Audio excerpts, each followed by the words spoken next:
Meaning of divan. Divan.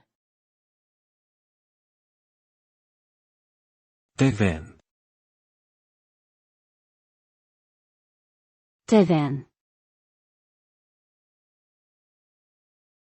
Divan.